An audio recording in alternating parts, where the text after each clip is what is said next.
All right. Well, good afternoon, everybody, and welcome to MassDEP's informational meeting on EPA's proposed PFAS maximum contaminant level. We're here and we're pleased to meet with you for the first time on the draft MCL. My name is Kathy Baskin. I'm the Assistant Commissioner for Water Resources at MassDEP. We have a 1-hour program for you, and we're looking forward to reviewing the draft MCL. Today's meeting is recorded.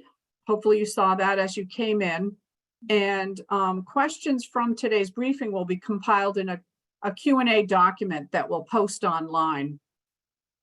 So a few things. I did mute everybody as they came in today into the meeting. So hopefully you'll stay on mute unless you have a question and it's Q&A time.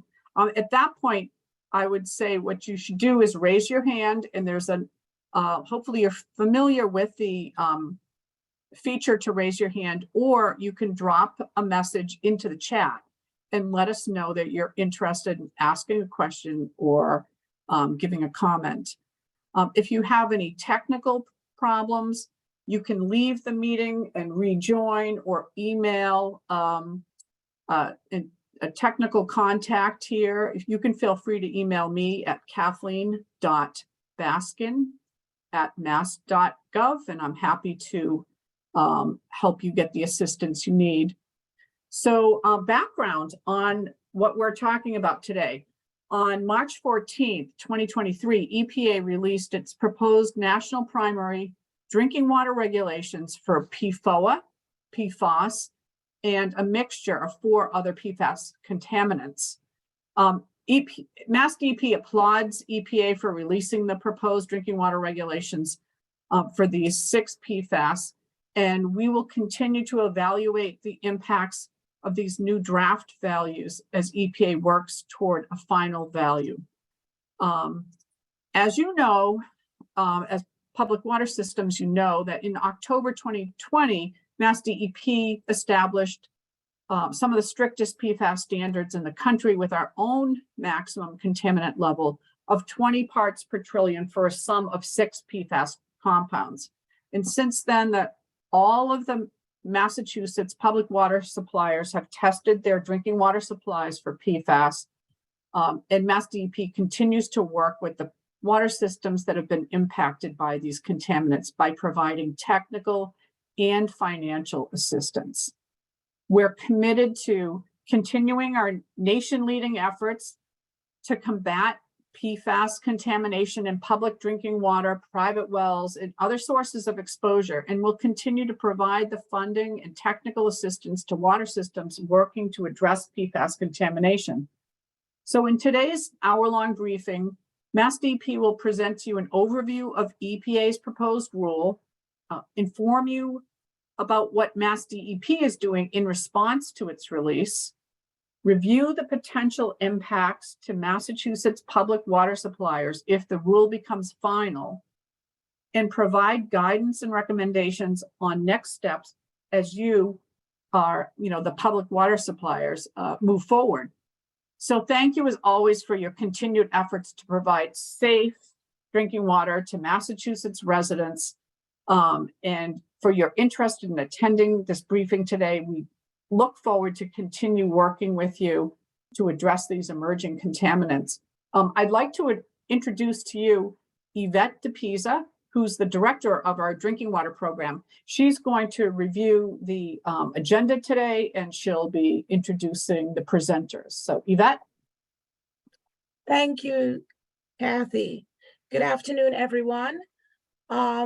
As Kathy said, we will be covering the EPA proposed PFAS rule. We're going to start out with the summary of the proposed changes. We will then look at, very briefly, our current drinking water regulations and programs, and then move into the potential impact of EPA proposed rules on mass public water systems. We will then speak about MassDEP and public water systems next steps. We will then go into funding opportunities for public water systems. And last but not least, we will be taking questions and providing answers based on our available time today. Your main presenters will be Damon Gutterman, the senior analyst from the Drinking Water Program. Our DWSRF presenter will be Maria Pinnell, the director of the Division of Municipal Services. Other MassDEP staff that will be available on this briefing and will be helping to answer questions will be Dr. Mark Smith, director of MassDEP Office of Research and Standards. And other drinking water program staff out of my office would be Margaret Fenn, Hannah Parson, and we also have Jane Pierce, who has worked really hard on the current small systems PFAS grants. So I want to turn it over at this point to Damon Gutterman, who will lead us through the briefing today. And I will ask the team to start posting the PowerPoint presentation. Thank you. Yeah, I'll give it a minute for the PowerPoint to start up.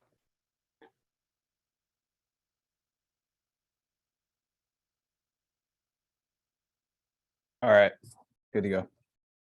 Great, thanks, Ben. Go ahead, next slide. So we already heard from Kathy Baskin. Go ahead, next slide. We want to make sure you had some understanding about how Zoom works in case you're not familiar with it. The bottom of your screen, you have some control panels, which if you hover your mouse over, it might come into view. It's oftentimes disappeared when you're just listening to a meeting, but it shows you the difference between if your microphone is live or if it's been muted. The questions where you can type them in are in the chat, or you can use the raise hand functions within the reactions button, which is again, all the bottom of your screen. If you've called in, you can do, I think it's *6 to unmute yourself and ask for questions. We'll do that at the end of the presentation. And then we will, as we said, both record this and compile a question and answers.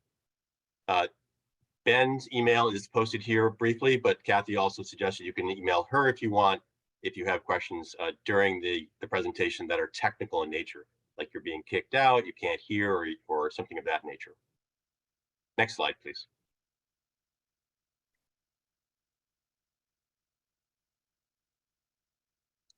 So this is the brief agenda. Yvette walked through this verbally, so I won't spend more time on this. Go ahead to the next slide.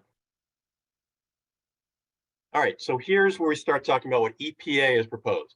As Kathy mentioned, it was released in the middle of March. Keep in mind, these are draft regulations. Nothing that's been proposed yet is enforceable.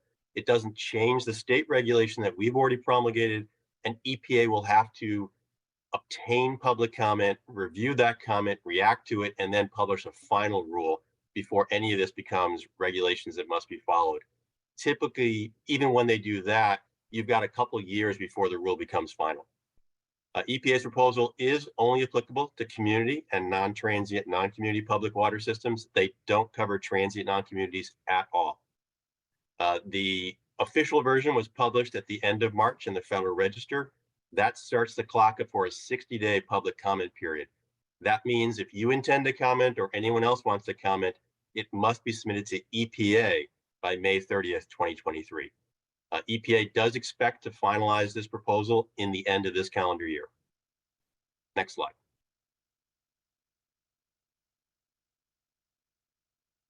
So what does it contain? So the real meat is that they're introducing enforceable numeric standards for 6 PFAS compounds, 2 of which are being regulated individually, PFOA and PFOS, and they are being regulated at 4.0 parts per trillion or nanograms per liter. An MCLG is the goal that is set by regulation. EPA always publishes those as well when they come out with an MCL standard. The other 4 compounds are being grouped together and regulated as a mixture, and they are using a process called a hazard index, which we'll cover in more details later. But it includes PFBS, PFNA, GenX, which is also HFPO-DA, and PFHXS. 2 of those 4 are already regulated in Massachusetts, PFNA and PFHXS, but the other 2 have not yet been regulated under our state rule. Next slide. So what's a hazard index? It's really a tool to look at mixtures of related compounds. And in this program, it's a new thing, but EPA has used it before under CERCLA, which is the Superfund law. It is, however, the first time we have a drinking water standard being proposed to use this method. And the way it works mechanistically is you look at each of the 4 compounds individually, comparing them to their own, what's known as a health-based water concentration, and then add up those 4 ratios to get a total. EPA also says they will publish an online calculator so that if you have, say, measurements of the 4 compounds, you can just punch them in and it'll do the calculations for you to tell you your hazard index. Next slide. So here's what it looks like visually. There are 5 steps to doing this. I walked through them briefly before, but this is how the math looks. You would take your concentration of GenX divided by 10, PFBS divided by 2000, PFNA divided by 10, and PFHXS and divided by 9, and then add up all of those. Once you have that total, you compare it to the hazard index of 1.0. If you exceed it, that's a violation of the proposed health index maximum contaminant level. EPA also has published fact sheets to help describe this a little better, and those are on EPA's web pages now. Next slide. So they've also come out with a monitoring requirements for this rule, and it's composed of 2 pieces. An initial monitoring, which is very typical of most of the drinking water regulations. They've divided it into quarterly samples for the larger groundwater systems that serve over 10,000 and all surface water systems. They would do 4 samples. And then 2 semi-annual samples or 2 quarters in 1 year for the smaller groundwater systems. In addition, public water systems can submit, in lieu of doing initial monitoring, PFAS data you already have. And that could be state compliance monitoring data, or, and it's no coincidence, those requirements match what's currently required by EPA under the Unregulated Contaminant Monitoring Rule 5th round. So if you're participating in UCMR 5, you will have the data EPA wants to submit to this. Of course, in Massachusetts, most public water systems already have the same data and can make those substitutions as well. Once you go through initial monitoring, you then have what's called compliance monitoring, and that'll be quarterly monitoring if you've exceeded the trigger level, or reduced monitoring if you're below the trigger level. Reduced monitoring is pretty much the same frequency you do under the SOC or pesticide rule. So it's once or twice in every 3-year period, depending on the size of the public water system. EPA has proposed the trigger levels, which would put you into quarterly monitoring, as 1/3 of the proposed MCLs. So that's 1.3 parts per trillion for either PFOA or PFAS, or 0.33 for the hazard index calculation. Next slide. So compliance with these MCLs in both cases are being done with a running annual average. So as long as your running annual average is less than or equal to the MCL, you're in compliance with the proposed MCLs. It is a violation only after you exceed the MCL on a running annual average calculation. If you do exceed the MCL, again, this is like most other drinking water rules, you'll be required to either install treatment or take other actions to reduce levels to meet the MCLs. And that could be taking contaminated sources offline, blending your sources differently, or purchasing new source of water to replace the contaminated water which is being turned off or diluted. Any violation would require a Tier 2 public notice, exactly as other Tier 2 public notices are required. Next slide. So how do they relate to the Massachusetts PFAS 6 MCL? So as we've said, all the public water systems have tested for all 6 of these compounds that have been included in EPA's proposal. Although we didn't regulate 2 of these compounds, we required that every PFAS in the scope of these analytical methods be tested. So most public water systems then already know if they've had detects of these other contaminants.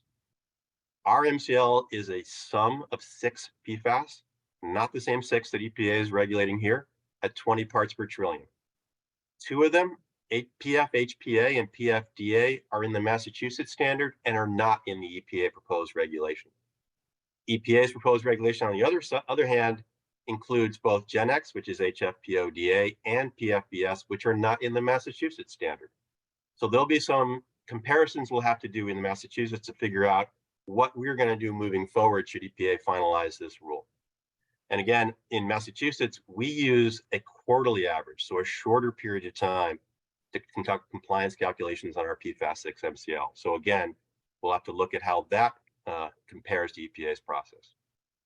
Next slide. So what does it mean for now? For right now, nothing changes. We are required under our regulations to do a 3-year review, and this is the year we kicked that off.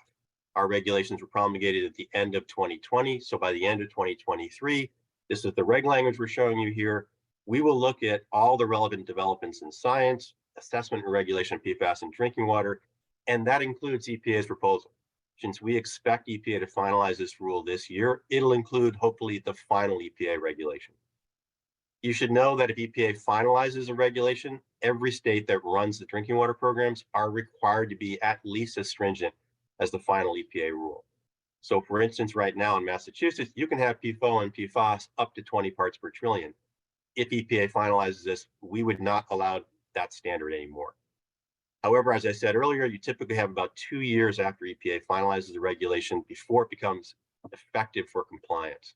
So that's the period within which Massachusetts would change our regulation to match EPA's. Next slide. I wanted to walk you through a little bit about how we promulgate regulations, because although right now is your opportunity to comment on the federal regulation, you will have additional time when we promulgate our rule to also comment on the state regulation. Our process is governed by regulations issued by the Secretary of State and the state law under the Administrative Procedures Act. Include the citations here. There are also executive orders by the governor that have come out over the years, and then policies and practice by our Secretariat and MassDEP that govern the process. So the way we do it is we would draft a regulation, we would then get that approved for public posting, and then we'd issue notices of public hearings, which would open then that comment period where you could comment on the state regulation. Next slide. This is the whole process graphically, and this is what we intend to do for this process when EPA finalizes their rule. We had a stakeholder group that we formed and discussed PFAS regulation with in 2019 and 2020 when we were doing our standard. We intend to re-examine that stakeholders' opinions. So we will relaunch that group. We'll have meetings with the stakeholders. That will lead to the draft regulation. It'll go out for public comment.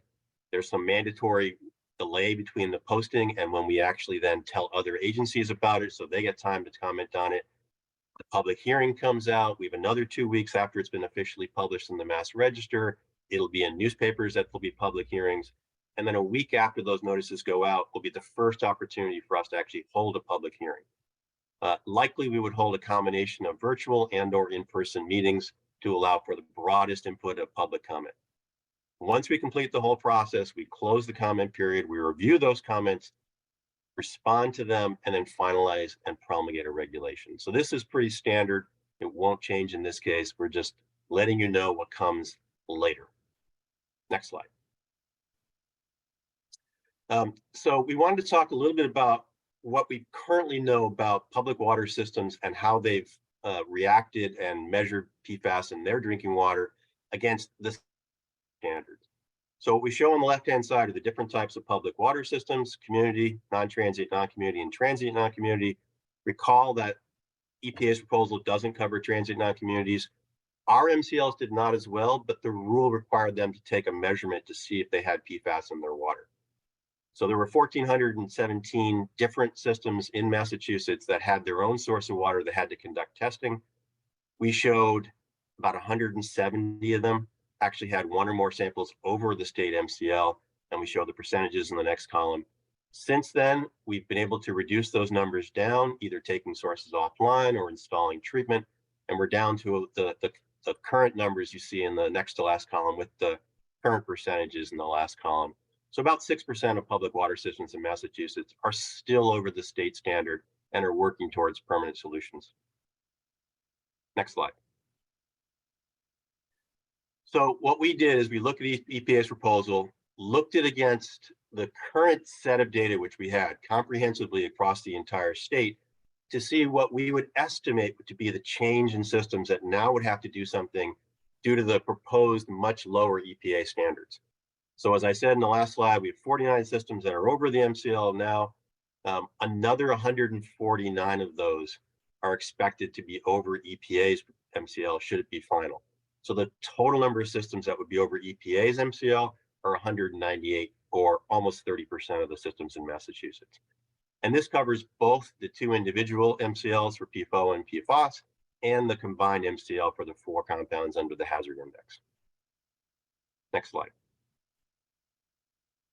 So as I said, the MCL is not applicable to the transient non-community systems.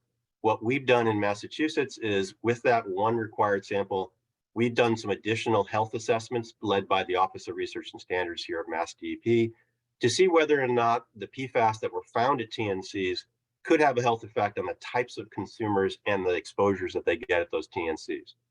So we had 113 of those that detected PFAS above the draft EPA MCL at one or more of the finished waters, 35 of which were actually over the state standard already.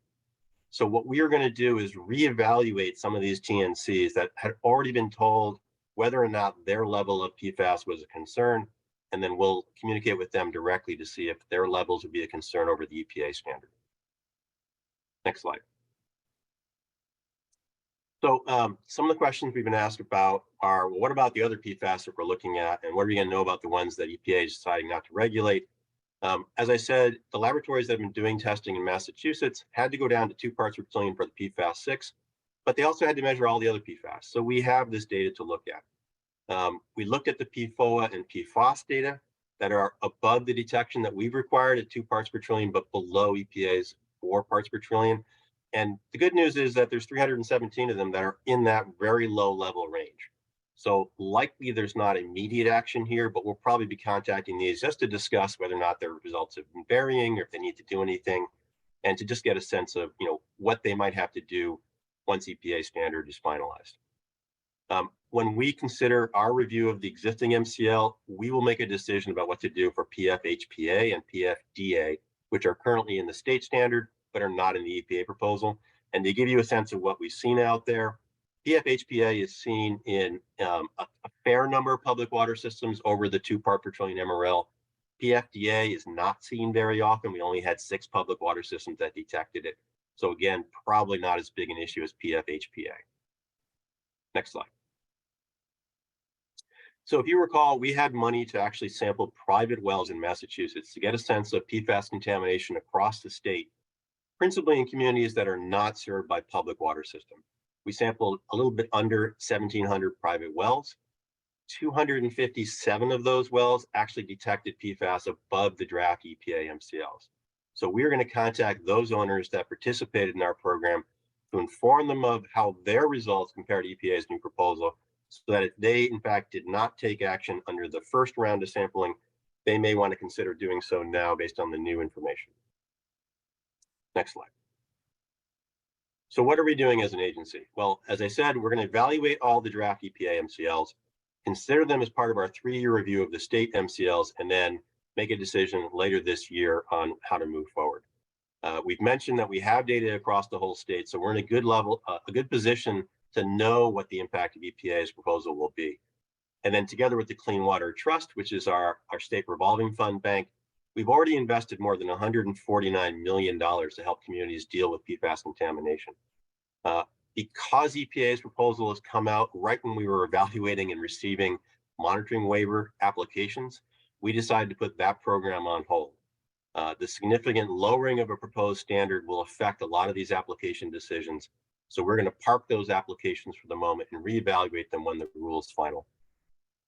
We will reach out to every public water system that has exceeded EPA's proposed standard and provide technical assistance, just to get a sense of, what should they do now? What should they do going forward? Next slide.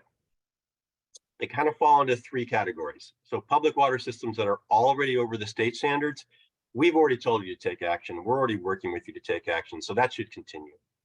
If you are below the state standard but above EPA's proposed MCL, we are saying reach out to your MassDEP office to discuss your results and your plans to remove PFAS from drinking water supplies should EPA's proposal become final. Because again, those levels are over EPA's proposed standard. And then for the small group of systems that are actually above the hazard index MCL, and it's for the 4 compounds, again, contact your MassDEP office to discuss your plans. Because for some of this, depending on how you went over, you may not have been planning to do action if it's based on either a Gen X or PFBS contamination. We did not require action in the state solely for those levels of PFAS. Next slide. If your PFOA or PFOS results are above 2 but below 4, we're offering you the opportunity to reach out to MassDEP and regional office and discuss your results, because you're right in that buffer zone where you have PFOA and PFOS present. You're probably going to comply with the MCL the EPA is proposing, but if it's fluctuating, you may want to take action as well. If your PFAS results are non-detect, we're not recommending any action right now. We're just saying keep up to date with what we're putting out there, what EPA is putting out there, just in case any of this proposed rule should change or the MassDEP actions in response to the proposed rule should change. Next slide. Again, we have got an open generic email address that's always available for you to ask questions. And if you have any concerns about the PFAS regulations the EPA has proposed, you can send them to the program.director-DWP@mass.gov. Put a subject line of PFAS, or you can call our generic phone number, which someone monitors every day. Again, these comments on the rule should go to EPA though. This is their proposal. If you have concerns about specifics, we've included here in the slide how you can make comments by May 30th. You can go to the EPA webpage. They have a docket ID for the proposal. They are also having a public hearing where you can speak by registering ahead of time to give them your comments as well. And there's a link here. Remember, these slides and this recording will all be available, so you don't need to dash these off. But if you search for EPA's PFAS on the web, you'll find these same resources on their webpage. Next slide. So what do you tell your consumers? Well, EPA did actually publish a fact sheet to how to respond to questions on the EPA regulatory process. There's a link here, but it is a Q&A specifically focused on the people drinking the water at your public water systems. If you want assistance on that kind of communication, or if you're getting some challenging questions and you want to figure out how to communicate them, you're welcome to reach out to us as well, and we can help with that. Next slide. I'm going to do a couple slides on funding specifically for small systems that is being run by the Drinking Water Program, and then I'll pass it over for other funding opportunities to Maria Pinot. So next slide. So there is a small system grant program. The current administration was awarded more than $1 million that we just issued on April 3rd to small systems at 21 public water systems, serving less than 3,300 people. And this was designed to help alleviate some of the long-term solutions they put in place based upon PFAS contamination. It provided work for both either new work or reimbursement for other work they've already taken in the last number of years. The awardees are listed at this website, and you'll be able to get this after the talk as well. Next slide. In addition to that, EPA is providing funding specifically targeting emerging contaminants at small or disadvantaged communities. This is another grant program, so not a loan program. Massachusetts was allotted over $38 million for the next 2 fiscal years. It provides an opportunity for public water systems in these types of communities to address emerging contaminants with a focus on PFAS. So it includes testing, planning and design, treatment, and you can also discuss consolidation of systems should a neighboring small system also have the ability to provide clean water, or the creation of a new public water system. In some cases where private wells have been heavily impacted in a community, they can actually decide to combine into a public water system, and these funds can help with that activity. We intend to send a survey to all the eligible systems to collect information on what their needs are. Because as we just got this money earlier this year, we are still designing this program, and so we'd like to do so in a way that is best serving the community it's meant to serve. Next slide. So I will now pass it to Maria Pinot. Thank you, Damon. Good afternoon. Today I will be presenting very briefly on the additional funding that the SRF program is receiving from EPA. So if you could go to the next slide, please.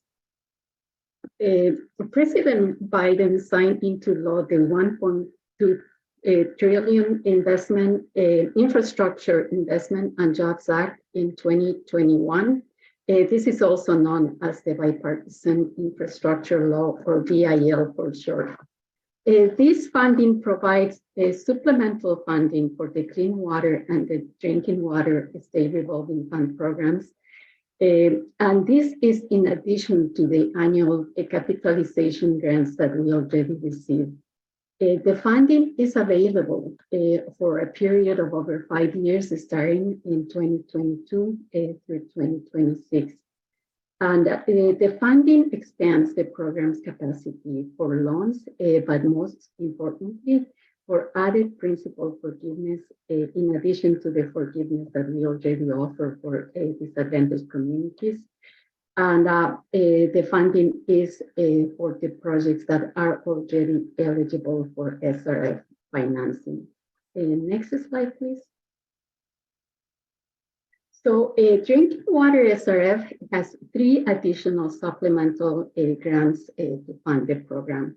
The first one is the supplemental to the base grant, and all projects that are eligible to participate in SRF are eligible for this grant. What is significant about this is that EPA requires that 49% of the grant be provided as loan forgiveness or grants to disadvantaged communities. The second supplemental grant is the lead service line replacement grant, and these funds also are dedicated towards identifying, planning, and removing lead service lines. And again, similar to the supplemental to the base grant, 49% of the grant is required to be provided as loan forgiveness or grants to disadvantaged communities. And the third supplemental grant is the emerging contaminants grant. And these funds focus specifically on emerging contaminants such as PFAS. And 100% of the grant is to be provided to disadvantaged communities as loan forgiveness, with 25% required to go towards disadvantaged communities. Next. I want to address the clean water SRF right now, but it's very similar to drinking water, the base and the emerging contaminants. Next slide, please. So this slide contains the estimated funding that will be expected to come to Massachusetts. It totals nearly $1.1 billion. And we already started utilizing this funding with the 2022 IUP. So the 22 funds are already being put to work to invest in water infrastructure.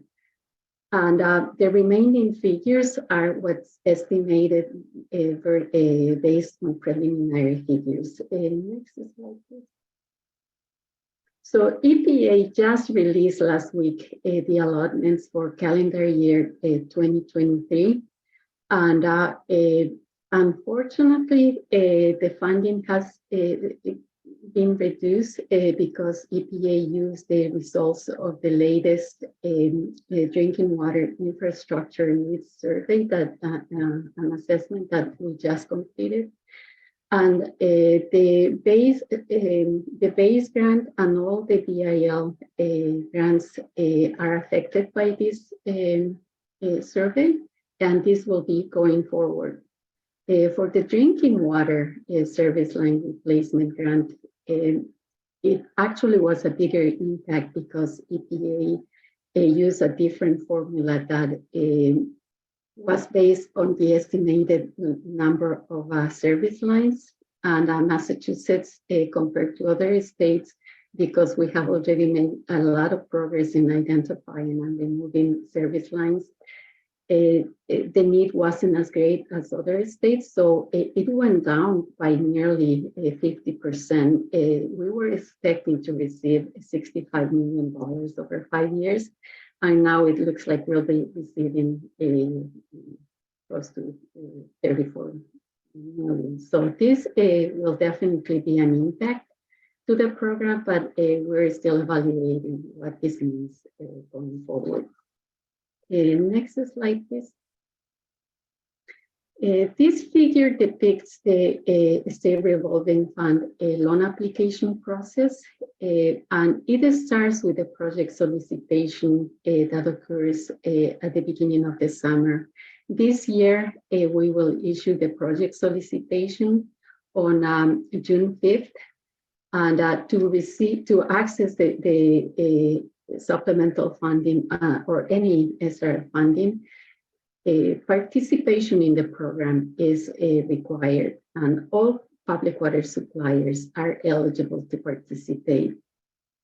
To receive funding, the projects have to appear on an intended use plan. And to develop the plan, MassDEP evaluates and ranks all proposals based on a pre-established ranking system that for financing, PFAS is a priority.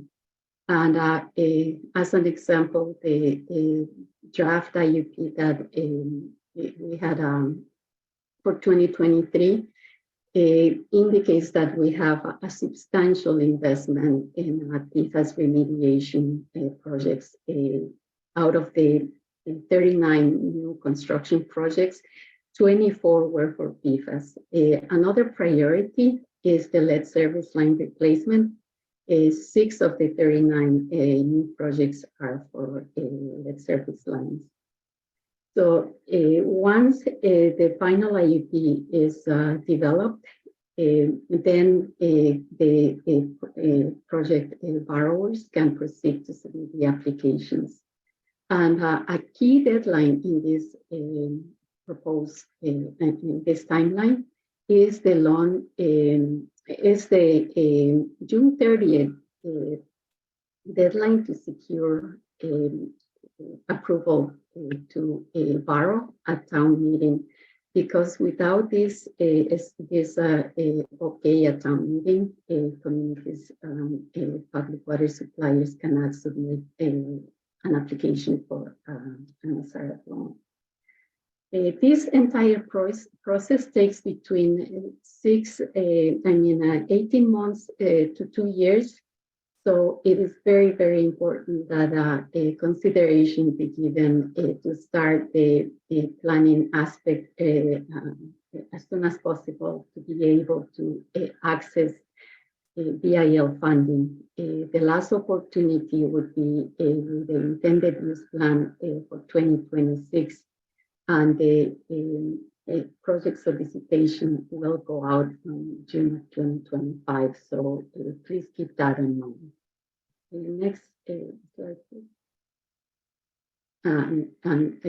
I believe that's my last slide. I do want to make sure that you have my contact information. If there are any questions about the SRF program or how to participate in the project solicitation, please do reach out to me.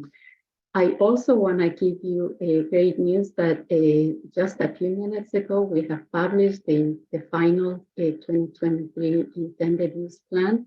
So that should be found in our website, and I will be also sending emails notifying about this wonderful event. So thank you so much.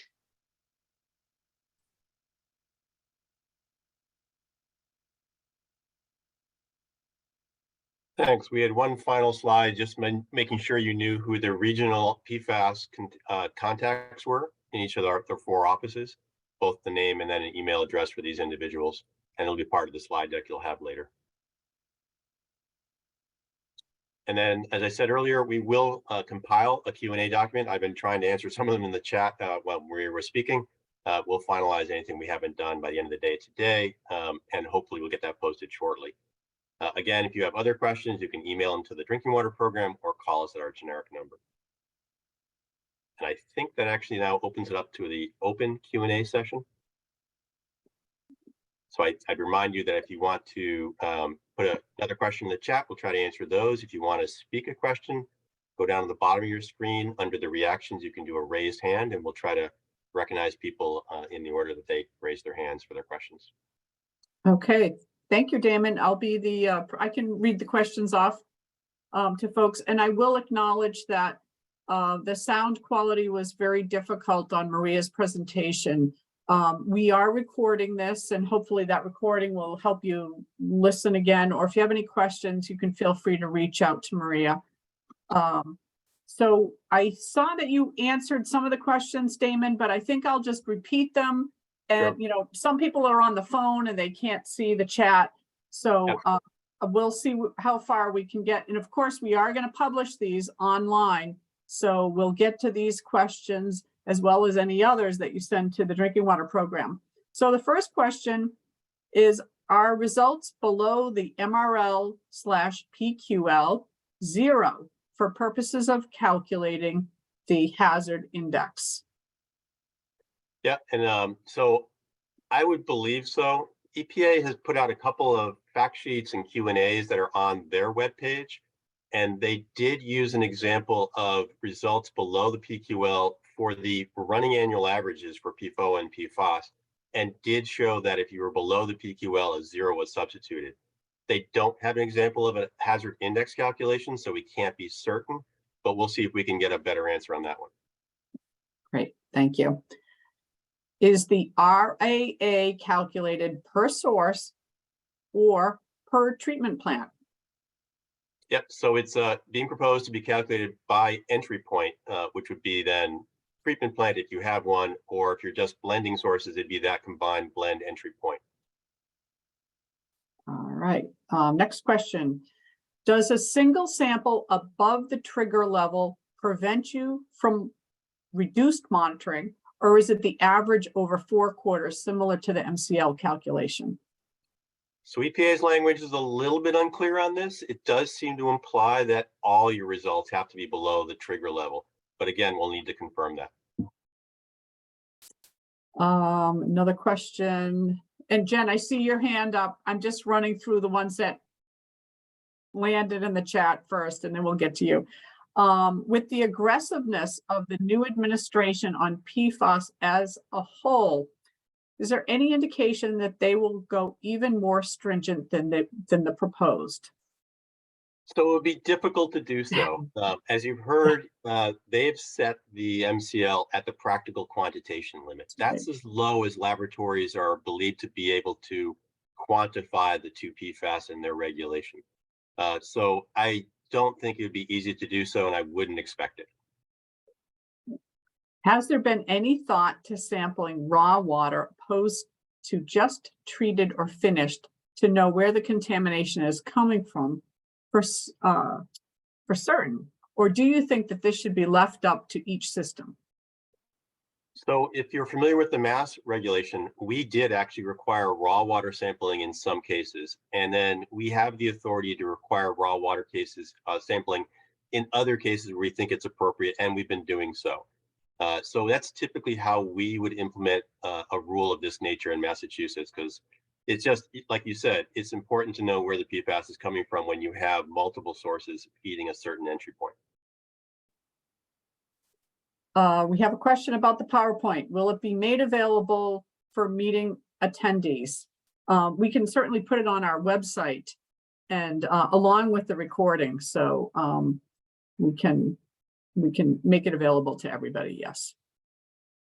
We have a couple questions here. Is DEP planning to comment on the MCLs? What is DEP's general view of the proposed MCL? And does DEP support the proposed limits or think they are too low or too high? I'm sure we don't know the answer to some of those questions right now. We're still definitely in the middle of looking at it ourselves. Right. Yeah, we don't have final answers on any of those, Phil.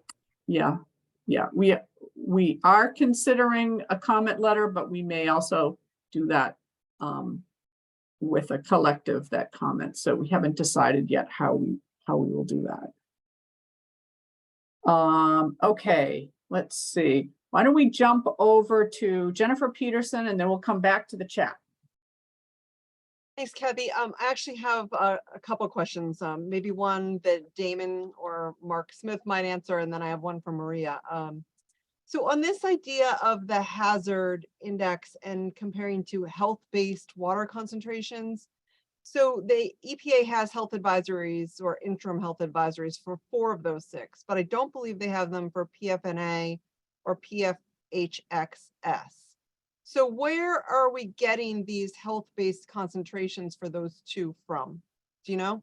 Yeah, they're taking them primarily from the ATSDR MRL derivations. And for the hexasulfonate, they're making an adjustment to that value to reflect what they consider some uncertainty in the tox database. Okay. So that's certainly something to look at then, I guess, as we're looking at the overall comments, is to kind of refer back to that analysis. Okay. Thanks, Jen. I'll just note that that's Mark Smith, who's the director of our Office of Research and Standards, a toxicologist. The other question for Maria on the small disadvantaged grant money. I know I've been in many conversations about sort of the rollout of the BIL and how, you know, some of it is directed towards grants, but that doesn't necessarily mean that any one community would get 100% principal forgiveness. Is that different for the small and disadvantaged pot of money that you're talking about for PFAS, that if you were to get money, it would be basically 100% principal forgiveness, or would they still be expected to get a loan that may have some amount of principal forgiveness? Actually, that should go to Yvette. Yeah. Yeah, we are running this program out of the drinking water program, not the Clean Water Trust. Okay, so that 38 million will be 100% grant. We don't know. We don't know. Okay. We're getting the guidance. So we don't have the guidance yet from the federal government. We do know that we have $38 million available over 2 fiscal years for emerging contaminants. So that goes beyond PFAS for small and disadvantaged systems. So right now what we're doing is, yeah, I think you heard about a sort of a needs survey where our regions are looking at the needs of all the public water systems. And we'll be discussing ideas with EPA Region 1 on, you know, can we use it for this? Can we use it for that? Getting a sort of a compilation of possible project types. So we don't know, and in the end, we don't know also if some or all of it will be pulled into the trust. Right now, it's the drinking water program that's exploring the options. And it is a grant program. Whether or not there would be any match required, we don't know, but it is not a loan program with some principal forgiveness. But there's a lot of work that we have to do, I think, before August. Is that right, Yvette, that the proposal to EPA is due in August? Yes, the proposal is due in August, and I would encourage all small and disadvantaged water systems to respond to the survey that we are going to send out to get some ideas as to what your projects are and potential costs, so that we can be sure to include that information in our planning activities as we work with EPA on what they would consider eligible for the work plan. So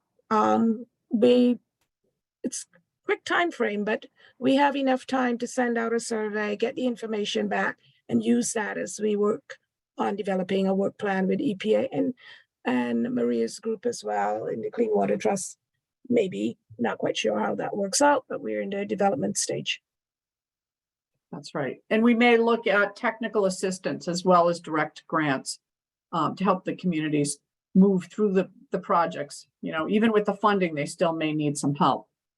Okay, I don't see any hands up, but there are a couple of other questions in the chat. So we have one here. If you are a consecutive system buying from New Hampshire, would you have to meet their MCL or the EP? Would they have to meet EPA's MCL? Yeah, so it's Everyone. it's Yeah. a little convoluted answer here, but I'll try to walk you through the whole scenario. New Hampshire has actually already regulated some PFAS as well. So currently a New Hampshire public water system meets that number. If you're purchasing across the state border, your water has to meet the Massachusetts MCL for PFAS. And there's a little bit of differences between the 2 states. Once the federal regulation is finalized, States then have to be at least as stringent as the EPA MCL. So that means both New Hampshire, hence the DES there that regulates drinking water, and MassDEP would have to promulgate a standard that's at least as stringent as EPA's. At that point, both the New Hampshire system you buy from and your system would have to meet whatever is decided on in those two states. So hopefully that answers your question, but I know it's not straightforward. Okay, here's another question. The trigger levels are less than the reporting levels and maybe less than the detection levels, question mark? How can anyone be below the trigger level? So we've asked that same question to EPA and have yet to receive a satisfactory answer. Some of it is based on averaging because you're looking at a running annual average, but then that would sort of complicate the question that was asked about our individual results below the trigger versus the average. So that's the confusion that I think we share with you, and we're hoping to get some more clarity from EPA.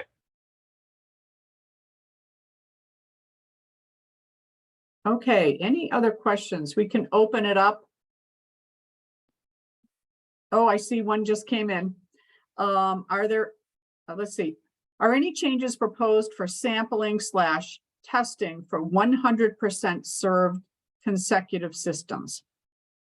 And will sampling / testing be managed at the water supplier level? So we have not yet finalized any decisions on how our rule will change. But if I were thinking about how the federal rule will be implemented, I would expect to be implemented the same way they do for every other rule they have, where consecutive systems don't have to sample if their selling system is sampling on their behalf. You think about the scenarios like the MWA providing water to most of the Boston metropolitan area. The metropolitan systems don't do testing on a routine basis if the MWA has done that testing at their entry point. So that's why I would expect the EPA proposal would finalize.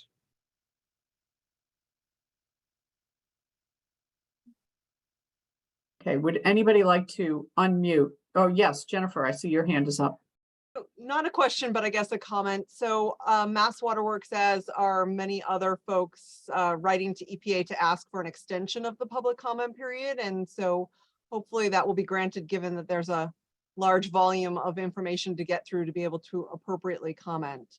If EPA agrees to an extension and this whole sort of process gets kicked out, I guess my comment would be to DEP that I hope that in your 3-year review, you won't rush to do something before EPA is final, because I think it will be very confusing if Massachusetts were to change something in 2023 before the EPA process has fully concluded. So it's my just little ask to you to please hold off on doing anything to Massachusetts until EPA has concluded their process.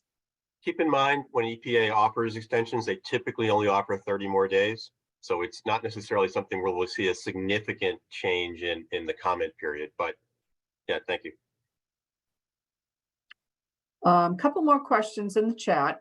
Should systems presently designing treatment attempt to design for the EPA standards? My concern is we install treatment for 20 parts per trillion only to have to redo it in a few years, possibly with a different technology. So first, I would point out that EPA's proposed best available treatment technologies are the same technologies we have in the existing state regulation. And that when systems have installed those treatments in Massachusetts over the last few years, they've actually achieved finished water down to non-detect in many cases. But I do appreciate the question, because for some systems, they may design treatment to only treat like half their flow and then blend it down below our standard. You should keep in mind that EPA is moving forward with this. They are proposing a very low standard, and you should be taking that into consideration on your treatment design. And also consider the fact that this is we're in the period of probably higher funding right now because of the bipartisan infrastructure law. So this is a good opportunity to address some of the issues. Let's see, we have one other question here. MassDEP is requiring labs to report test data directly to the DEP website. How will that work with federal testing? Will DEP share data with EPA? or would a second data reporting mechanism for EPA be required? So if you're talking about reporting under EPA's rule, that's actually the same as what we're doing now on our rules. So using EDEP, which is our electronic reporting, is actually capturing data for EPA on their behalf.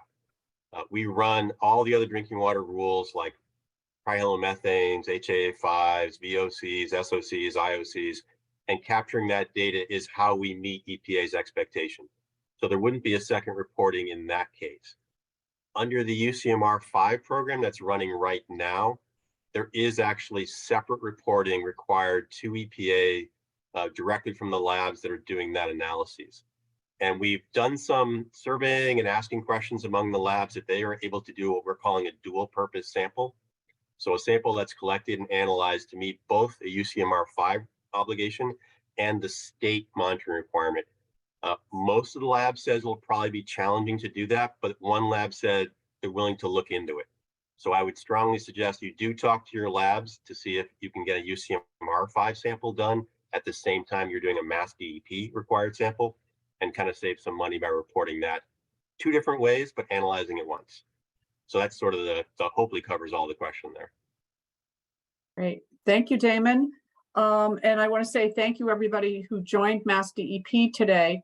And I'd like to turn this over to Yvette DePisa, our Director of the Drinking Water Program, in case you want to say anything to close out this meeting, Yvette.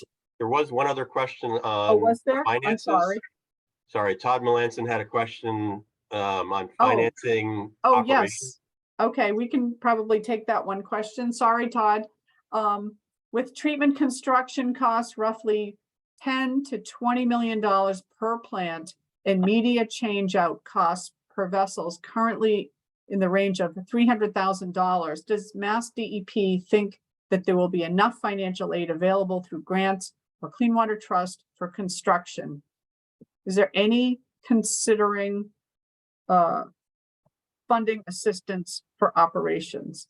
I would say, Maria, you're probably the one to answer this, but I know there's no operation funding. Yes. proposed. Yeah, operations are not an eligible cost under the state revolving fund program.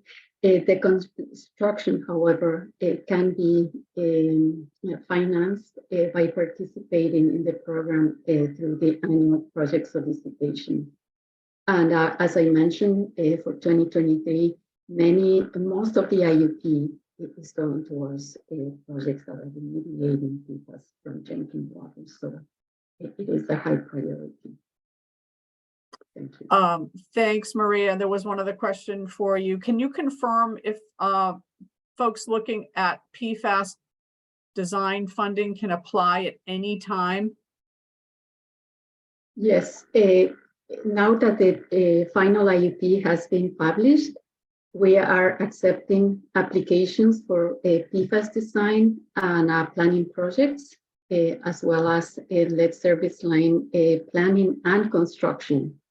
So it is a good opportunity to take a look at the applications on the SRF website and reach out to me if you have any questions. Thanks again, Maria. And I see we are out of time now. I know Eric Kelly has a question. We'll certainly get that into our Q&A. If anybody else has any questions, feel free to drop them in here. So we do want your questions. We will post our response. And I'll just say thank you so much for attending today. And now I'll turn it over to Yvette DePisa. Thank you, everyone, for attending. I want to remind you to look out for a letter from us. If we've compared your results to the EPA proposed standards, we will be sending you a letter shortly so that you are aware that we've done that comparison, and encouraging you to think about it, as well as comment to EPA, but also to contact us if you would like to discuss further. So look out for that. And for small and disadvantaged systems, look out for a survey on your needs so that we can get that ready for the work plan and grant process that we hope to get out pretty quickly. So thank you again, and look out for information from us. Okay, that concludes our meeting today. Thanks very much, everybody. Thank you. Thank you. Bye.